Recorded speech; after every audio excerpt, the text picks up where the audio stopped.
Ah, mais vous êtes là? Oh, non, je déconne, je trouve ça complètement débile de faire ça. Non, voilà, je prépare la vidéo pour les sports d'hiver. Et là, là c'est un temps plus que gris. Hop. Il a plu, il n'a fait que pleuvoir. Et du coup, je suis en train de regarder sur l'application. C'est monté quand même à 40 watts. C'est monté à 40 watts, donc c'est pas beaucoup, mais c'est déjà énorme pour un temps comme ça. Donc voilà. Donc petite vidéo pour préparer les sports d'hiver. Donc tout ce que je vais faire à l'intérieur du camping-car. Je vous montre tout ça. Allez, c'est parti. Donc le lubrifiant silicone spécial matière plastique et caoutchouc anti-adhérent et hydrofuge. Donc voilà, donc vous savez, quand vous ouvrez votre portière, souvent vous entendez le joint un petit peu qui se décolle. Et bien grâce à ce produit là, vous n'aurez plus le joint qui va se coller à votre portière, et des facilités à ouvrir votre porte aussi, surtout en cas de gros gel. Et ça évite de rester enfermé à l'intérieur ou à l'extérieur. Donc là je vais faire tous les joints de porte du camping-car.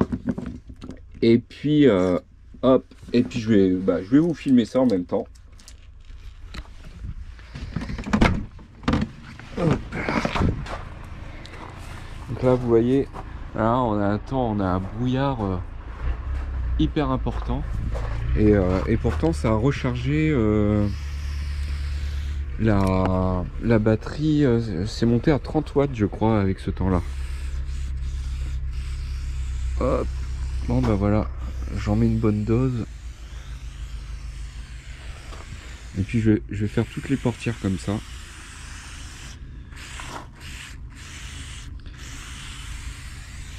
Voilà.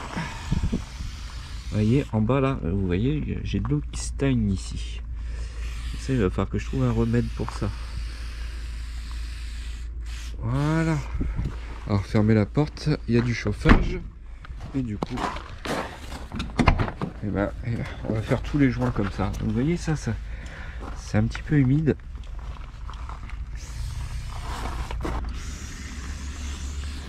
Voilà. Alors là j'hésite encore justement à faire un petit trou ici. Et puis une grille de l'autre côté. Un trou que je puisse boucher. Pour aussi qu'il y ait un renouvellement d'air à l'intérieur du camping-car. Donc voilà, pour l'instant je vais juste faire un petit trou. Je vais essayer de trouver un cache du bon diamètre, le percer. Et puis juste pour voir en attendant, pas faire trop gros. Je voudrais pas faire trop gros pour perdre trop en perdition aussi de chaleur. Mais voilà, histoire d'avoir de l'air frais qui arrive au camping-car. Donc c'est pareil. Là je fais ces joints là. Je commence par les portières. Mais il y a les lanterneaux aussi. Hop. Et il y a toutes les fenêtres. 2000 years later. Donc là c'est pareil, vous voyez, j'ai un joint, il est complètement mort ici là. Et j'ai pas encore regardé où est-ce que je pouvais en trouver.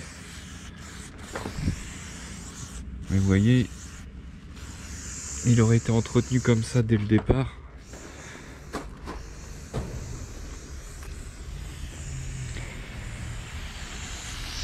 Vous voyez, là il est complètement mort le joint. Mais il aurait été entretenu et graissé le joint en temps et en heure, et ben on n'en serait pas là. Donc si vous avez une astuce pour le joint, je suis preneur, parce que vous voyez ils commencent tous à être un peu comme ça.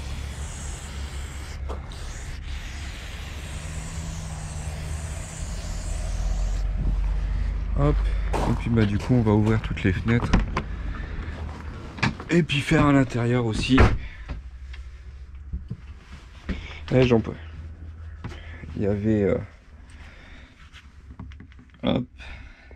Ça c'est Cyril, je le remercie, c'est sur la page Restons Simples. Ah, c'est un petit groupe, on est quelques-uns et on se marre super bien. Et je remercie au passage Cyril. Bon, je vais faire ça au reste de fenêtre et puis au lanterneau aussi.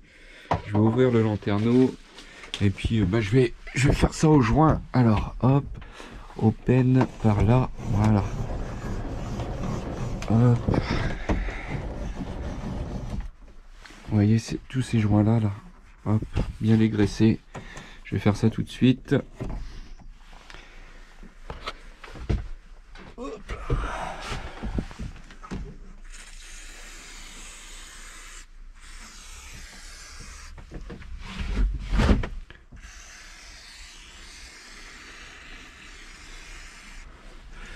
Là je vois pas trop ce que je fais.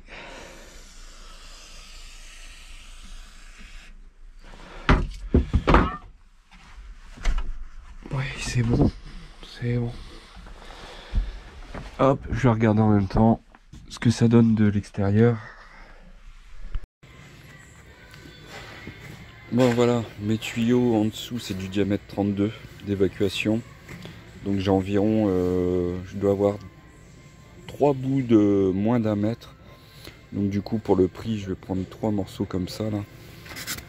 Hop. Et puis ils sont déjà fendus. Donc ça va être parfait pour passer les tuyaux, pour éviter que ça gèle. Même si ça n'empêchera pas le froid, mais voilà, ça fera une isolation en plus sur les tuyaux et ça les protégera. Bon voilà les tuyaux en dessous à isoler. J'ai peut-être pris un peu trop court parce que ça va voilà, ça part de là, ça va aussi jusque là-bas et ça revient ici jusque la vanne de vidange. Donc j'ai pris trop court, il va m'en manquer un petit peu, c'est pas trop grave. Je vais déjà isoler tout ce que je peux avec ça et puis je vais mesurer combien il me reste à isoler et puis j'irai en racheter. C'est pas le prix que ça coûte franchement. Du coup voilà, il n'y aura plus que ça. Bon vous voyez, finalement il me manque 10 cm à peine. C'est vraiment dommage, avec toutes les coupes et tout est bien mis. Je verrai, peut-être que je vais en racheter quand même pour rien que pour ce bout là. Puis il va falloir que je mette des petits colliers, des Colson dessus, c'est des petits colliers blancs comme ceci là. Voilà, je vais les resserrer pour bien que ça tienne, pas trop les serrer non plus, laisser de l'air. Pas oublier que c'est l'air qui isole, mais au moins les resserrer et puis voilà. Donc je vais peut-être en racheter un pour 1,40 €, ce serait dommage de laisser ce tout petit bout là. Et puis que ça gèle à cet endroit là, donc voilà, on va... C'est dommage, mais bon, tant pis, c'est comme ça. Bon donc voilà, après lubrifiant silicone, c'est fait. Maintenant, on va lubrifier les serrures. Donc là pour ça, vous savez, soit le WD-40, alors je sais que certains disent du W40, alors il y a un D là, c'est WD-40. Donc là vous avez soit comme ça, comme tout le monde connaît, en formule bleue, et vous avez aussi ces formules là, et vous avez aussi du nettoyant contact, séchage rapide. Donc ça, vous débranchez votre batterie quand vous avez... je pense au J5, il y a beaucoup de J5 où il y a des fusibles, vous savez, ils sont en forme de suppôt. Et souvent il y a des faux contacts, c'est les premières versions de J5. Il y a pas mal de faux contacts là-dessus. Et donc avec ce produit-là, ça rétablit les contacts. Vous débranchez votre batterie, vous passez ça, vous attendez un petit peu. Et vous rebranchez votre batterie ensuite. Et ça résout pas mal de soucis. Donc là, on va lubrifier les serrures. Donc ça, c'est du lubrifiant. Alors ça, c'est pareil, ça existe sous plusieurs formes. Il y a comme ça aussi, sans huile, sans graisse, longue durée. Donc ça, c'est vraiment des trucs haute performance en termes de lubrifiant. Donc là, c'est ce qu'on va mettre dans le camping-car. Éviter à toutes les serrures de geler. Hop.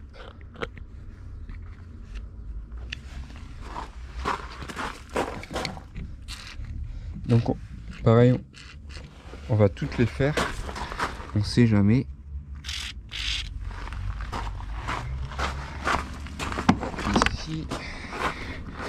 Hop.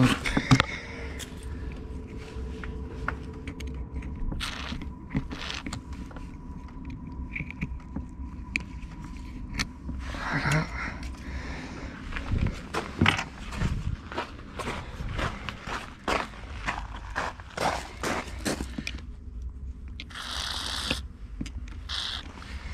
Et donc on les fait toutes, hein. Même le gaz, parce que c'est pas quand on va être en panne qu'il va falloir y penser.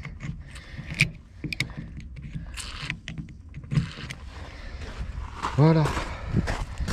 Celle-là, il n'y en a pas besoin. Puisqu'il n'y a plus de cassettes pour les toilettes dans le camping-car. Bon, voilà pour ça. Maintenant, on va passer à l'anti-pluie. Donc ça, j'avais déjà fait une vidéo là-dessus. Il y a de l'anti-pluie comme ça, et il y a aussi anti-pluie et anti-givre. Donc là, moi, je vais utiliser celui-là, et je vais garder vraiment je vais essayer d'en garder un petit peu. Ah, ouais, je crois que je vais devoir en racheter. Parce que celui-ci, il fait pas anti-givre. Il fait effet déperlant en fait. Dès qu'il y a des gouttes d'eau qui tombent, il diminue les gouttes d'eau en micro gouttes d'eau, et quand vous roulez vite, au-dessus de 60 km/h de souvenir, elles partent en toutes petites gouttelettes. Et que celui-là, il fait anti-givre, et celui-là il marche super bien. Donc je vais peut-être pas mettre celui-là, je vais le garder pour là-bas au sport d'hiver, vraiment juste ce qui reste, parce que celui-ci je sais plus où je l'ai eu. Je ne sais plus où j'ai eu. Je regarderai sur Amazon s'il existe, ou je retournerai chez Noroto pour voir si je peux en avoir. Et forcément, une bombe de dégivrant. Donc ça, voilà, tout ce que je vous ai parlé là, c'est la base, et c'est le minimum qu'il faut faire, et ben, l'hiver, surtout quand on part au sport d'hiver sur son véhicule. Vous voyez, il y a aussi WD-40 et graisse blanche lithium. Alors ça, c'est le meilleur en termes de graisse. Si vous voulez graisser tout ce que vous voulez en chaîne, roulement, des trucs comme ça, c'est hyper endurant ce type de graisse là. Bon, du coup, pour le solaire, on a un panneau de 300 watts. Donc il faudra sûrement déneiger de temps en temps. Pareil, si vous avez une astuce, on sait jamais, hein, mais après mettre du produit là-dessus, moi je suis pas pour, hein. À mon avis c'est fortement déconseillé, puisqu'ils disent déjà de le laver à l'eau. Donc voilà, donc au pire il faudra, s'il neige, monter assez souvent, et puis le déneiger avec attention, forcément. Donc ensuite du panneau solaire, on redescend ici, on arrive au régulateur MPPT qui marche en Bluetooth, donc 100 volts 30 ampères. Et ensuite on repart à la batterie gel qui est en dessous, batterie gel elle est de 130 ampères.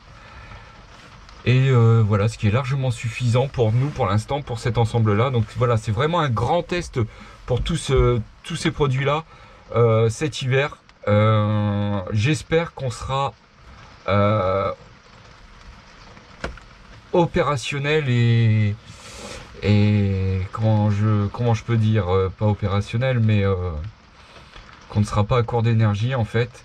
Et si vraiment on l'est, et ben je vais aller vous filmer ça, ce que j'ai acheté aussi. Voilà la nouvelle bête. Donc 900 watts maxi, ils disent. C'est un 800-900. Bon, à mon avis, il va un petit peu plus que 900. Il me laisse, ça tourne sans problème. Et du coup, voilà, j'ai acheté ça. Il est un peu plus compact que celui que j'avais. Et puis surtout, celui-là, on peut le transporter facilement. Et du coup, on verra. On fera un test avec ça, avec ce produit-là. Hein. Voilà comment il se présente. Donc avec le starter, l'interrupteur de mise en marche, une protection, la prise de courant. Et voilà. Et puis le lanceur pour le démarrer, parce qu'il démarre, voilà. Du coup on verra ça. Normalement il démarre bien. Bon, ensuite sur le véhicule, comme vous le savez, pour ceux qui sont abonnés, hein, pour les nouveaux arrivants, le camping-car est équipé de pneus neige à l'avant. Donc les pneus neige, ça fait pas tout non plus. Sur la neige, voilà, quand il y a trop de neige, c'est un camping-car, ça va patiner. Donc pour ça, j'ai prévu aussi des chaînes. Donc les chaînes, je les ai pas encore montées, j'ai la roue de secours et puis on va les se mettre au sec parce que là il pleut, pour aller les monter sur la roue de secours. Bon voilà, donc les chaînes sont là, c'est des chaînes de 4x4. Ça je vous en avais déjà parlé dans une autre vidéo. La roue de secours est là, du coup bah là on est à l'intérieur. Je vais essayer de vous... Hop, allez, on va faire ça bien, je vais vous montrer aussi un petit peu les coulisses. Même si là, la salle n'est pas finie du tout à être équipée. Ça c'est branché, ça c'est... Voilà. Hop. Et voilà. Donc là en termes d'éclairage, ce sera peut-être un petit peu mieux. Et puis je vais vous mettre là. Voilà. Alors.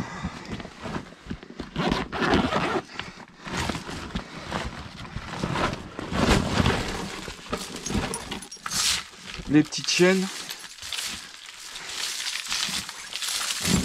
Petites. Donc, eh ben on va installer ça pour voir comment ça se présente.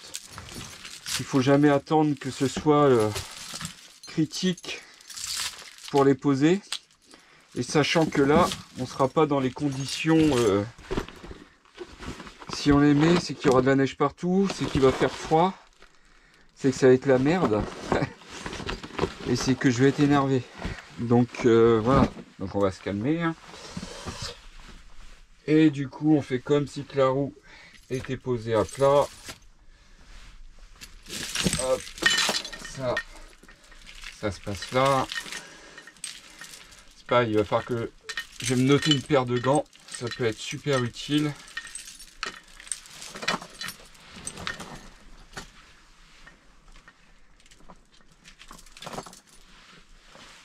Voilà. Bon alors là, je m'aide un petit peu, hein, mais normalement, on sait tous que ça se passe pas comme ça. On sait tous que ça se passe pas comme ça. Et là déjà, ok. On va déjà retirer ça, l'étendeur.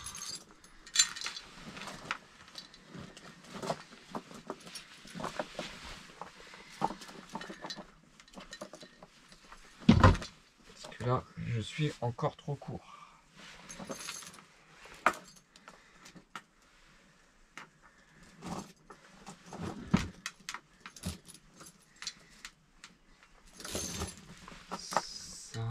Ok, bien tout détendre, bien tout détendre.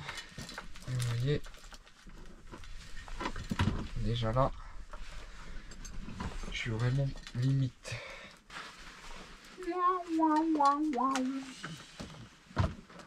Oh oh, alerte au gogol! Alerte au gogol les enfants! Alors, je vais essayer de les défaire derrière.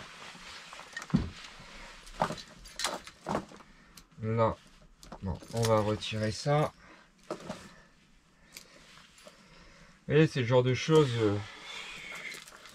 vaut mieux voir ça tout de suite que sur place. Et là, ça marche. Là, ça marche. Donc là, voilà, faut absolument que j'emboîte ici avant et que je mette après derrière. Ça, c'est le tendeur.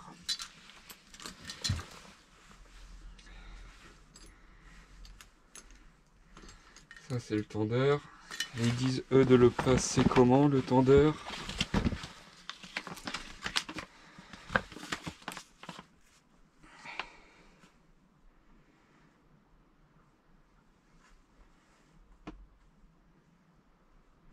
Ouais, en diagonale. Alors...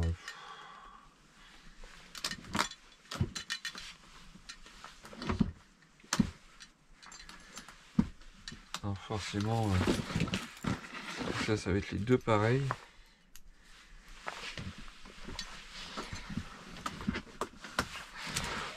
Bon, voilà.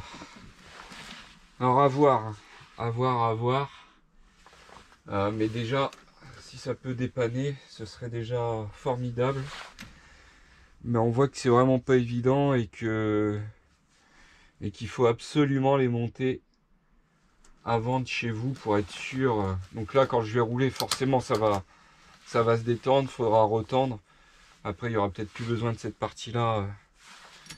Rouler un petit peu, faire quelques mètres et puis retendre ça correctement. Les ressorts sont là aussi pour aider.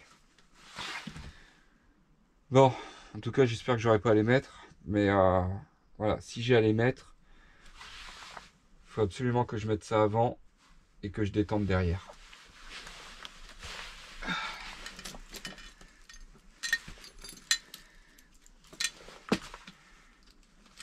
Hop, ça c'est bon. Du coup, si ça va, mais quand on est en bonne condition, quand on est en condition de sport d'hiver, ça n'ira plus. Et donc ces chaînes-là, elles ont été achetées par quelqu'un qui avait loué un fourgon. Et du coup, il s'est enlisé.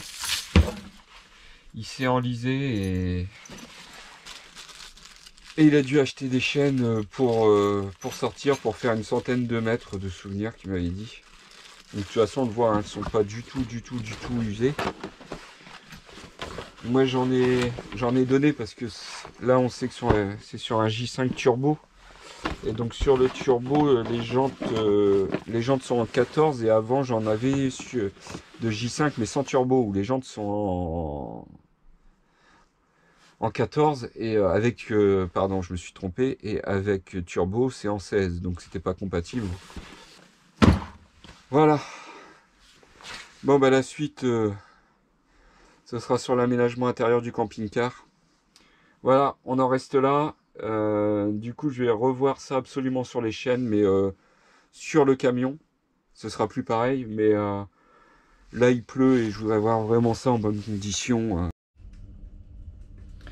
Voilà, vous voyez, je viens de recevoir un petit colis. Vous voyez, c'est aimanté.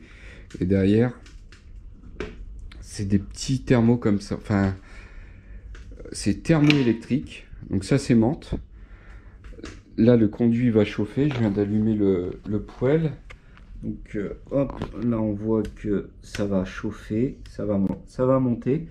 Et en fait, il y a une pièce, nous, ici, en contrebas, qui n'est pas chauffée. Nous on chauffe que avec le poêle à bois. Et donc en fait, hop, là, les bûches sont tombées, je vais les remettre. En fait la chaleur ici va mettre en route le ventilo. Et le ventilo va brasser l'air chaud d'ici pour l'envoyer. Voilà, ici on a le salon et une chambre juste là. Pour l'envoyer par ici. Parce que cette pièce là, il y a toujours 5-6 degrés d'écart. Parce que la chaleur, vous savez, elle monte, elle va rester dans cette pièce ici. Elle ne va pas descendre.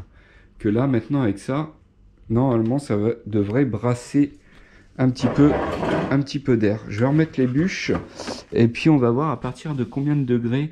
Donc là ça va monter d'un coup, hein. Je viens juste de l'allumer, mais on va voir à partir de combien de degrés ça va se mettre en route. Hop. Alors c'est pareil, je pense pas souvent aux petits animaux là, les petits oiseaux. Hop, il y en a une là. Voilà. Une. Et puis j'en ai mis une deuxième là. Je pensais que j'avais mis d'autres vis ailleurs. Une petite mésange. Ça vient de manger aussi ici. Je pensais avoir mis d'autres vis dans le mur, mais non. Il y en a une là, une derrière ça.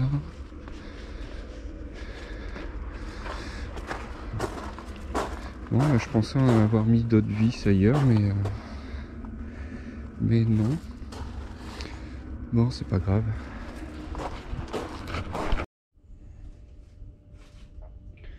Bon bah, il n'a pas encore chauffé vraiment beaucoup.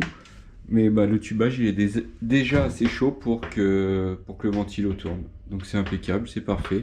Et du coup maintenant, ça va nous envoyer l'air chaud ici, vers le bas.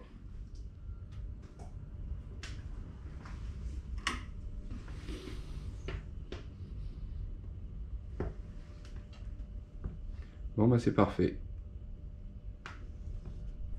Bon, voilà pour cette vidéo. La prochaine, c'est tout ce qui va concerner l'intérieur.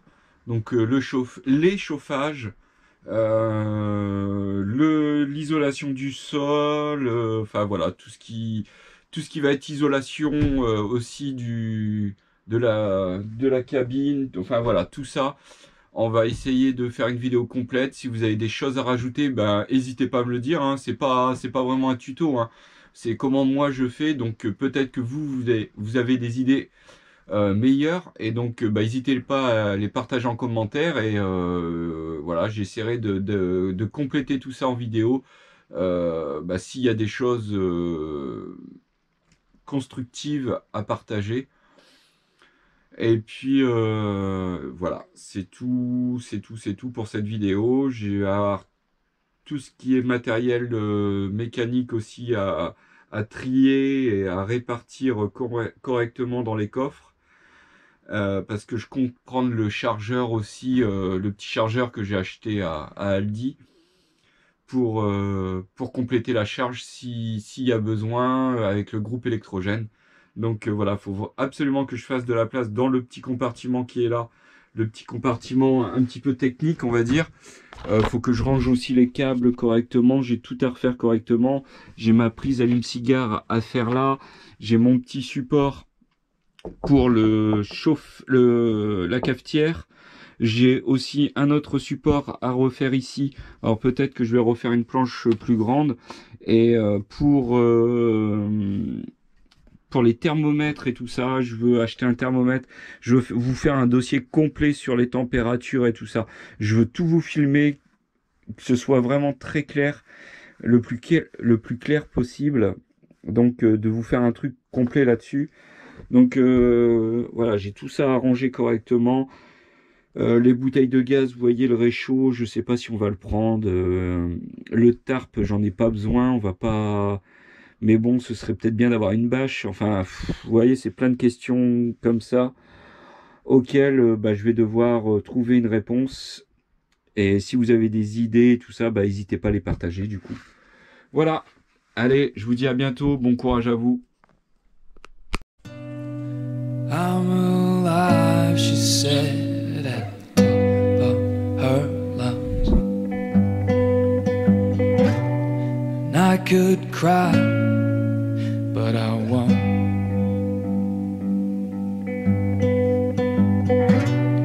Follow me, she said as she started to run.